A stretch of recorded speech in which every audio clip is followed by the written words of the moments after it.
ওম জয় লোকনাথ, জয় বাবা লোকনাথের জয়, জয় বিশ্বাসনাথ বাবা লোকনাথ।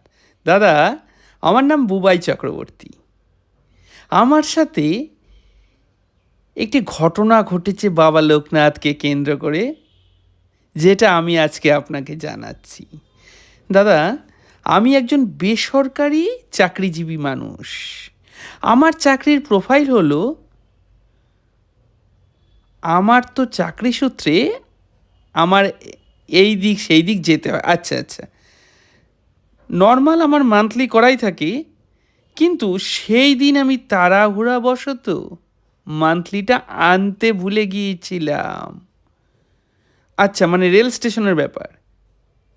ঘটনাটি ঘটে বনগাঁ স্টেশনে। যথারীতি আমি ট্রেনে ওঠার আগে একটু ফল কিনতে প্ল্যাটফর্মে গিয়েছিলাম। হঠাৎ আমার কাঁধে এসে একটি হাত পড়ল প্ল্যাটফর্মে। আচ্ছা, পিছন ফিরতেই দেখি একজন টিটি আমার কাছে টিকিট দেখতে চাইছে। তো আমাকে দেখে হয়তো সন্দেহ হয়েছে কোনো কারণে। তো আমি দেখাতে গিয়ে দেখি আমার পকেটে তো সেই মান্থলি টিকিটটা নেই। আমি তো তখন মনে পড়লো আমার যে আমি টিকিটটা বাড়ি থেকে আনতেই ভুলে গিয়েছি। তো এটা বলতেই বোঝা গেল তিনি এটাই এক্সপেক্ট করছিলেন আমার কাছে। এবং তখন তিনি বললেন, কিছু তো করার নাই, হয় আপনাকে ফাইন দিতে হবে, না হলে আমাদের সাথে যেতে হবে। আমি মুহূর্তের জন্য অপ্রস্তুত হয়ে পড়ি। দাদা, আমি কোনোদিন অন্যায়ের সাথে আপোষ করিনি। সেটা আমার নিজের লোকও যদি অন্যায় করে, তাহলেও তো সেটা অন্যায় থাকবে, তাই না? ঠিক সেই রকমই সেই দিনও তো আমি কোনো অন্যায় করিনি। তো যাই হোক, যেমন বলা তেমনই কাজ। উনি চলুন বলে আমার গায়ে হাত দিতে আমি বললাম, আপনি চলুন, আমাকে টাচ করতে হবে না আপনাকে। আমি শুধু আপনাকে এইটুকু বলতে পারি যে আমি আমার গায়ে আপনাকে টাচ করার কোনো সুযোগই দেব না। চিন্তা নেই আপনার কোনো, আমি কোনো অপরাধী বা অসৎ ব্যক্তি নই।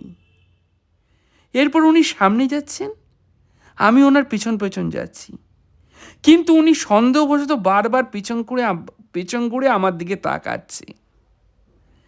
যাই হোক, আমি এক মনে আমার ইষ্ট নাম বাবা লোকনাথ জপ করেই চলেছি। এরপর উনি আমাকে যেই না গাড়িতে তুলল, আমাকে তারপর তিনি জিজ্ঞেস করলেন, আপনাকে কি কেউ নিতে আসবে? আমি বললাম যে আমি আমার এক বন্ধুকে মেসেজ করেছি, কিন্তু তাও ওর আসতে এখনও ঘন্টা 2 বা 2.5 মতো সময় লাগবে। এবার আপনি বলুন এই গাড়িটা কোথায় থামবে? এই কথা বলাতে ওই অফিসার আমাকে বলল যে কোথায় থামবে জানা নেই, যেখানে থামবে সেখানেই আপনাকে জরিমানা দিয়ে বেরিয়ে যেতে হবে, এবং আপনি যদি জরিমানা দিতে না পারেন তাহলে নিয়ম অনুযায়ী আপনাকে কোর্টে তোলা হবে। দাদা, এই কথা শোনার পর আমার নিজেকে খুব ছোট মনে হলো। এবং ট্রেনের কামরায় আরও অনেক রকম লোক ছিল, অর্থাৎ তাদেরকেও কোনো না কোনো অপরাধগত কারণবশত ধরেছে। দাদা, কি বলবো আপনাকে, ওই রকম পরিস্থিতিতে নিজেকে কেমন যেন অপরাধীর মতো লাগছিল, নিজেকেই খুব ঘৃণা হচ্ছিল। যাই হোক, কি করব না করব বুঝে উঠতে পারলাম না আমি। এবং সেই মুহূর্তে আমার বাবা আমার জন্য কিছু করছেন না দেখে এবং ভেবে খুব অসহায় বোধ করতে লাগলাম। কিন্তু তাও আমি আশা ছাড়িনি।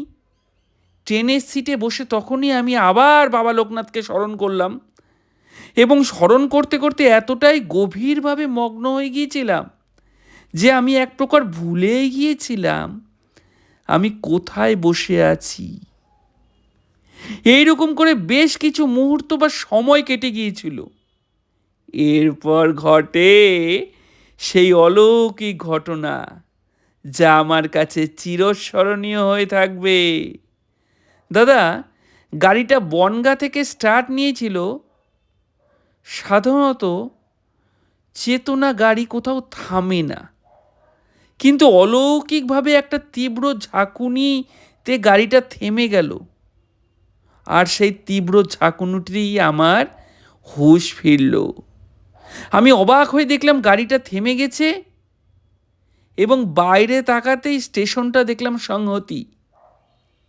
এবার ভিতরে থেকে অফিসারদের মধ্যে এক প্রকার কোলাহল বেঁধে গেল যে গাড়ি তো এখানে থামার কথা না, তাহলে থামলো কেন?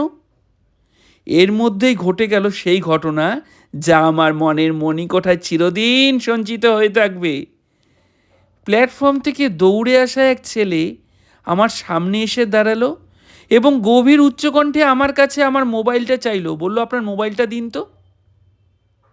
এইবার আমি একটু বিরক্তির স্বরে বললাম, মোবাইল নিয়ে কি করবেন, যান এখান থেকে।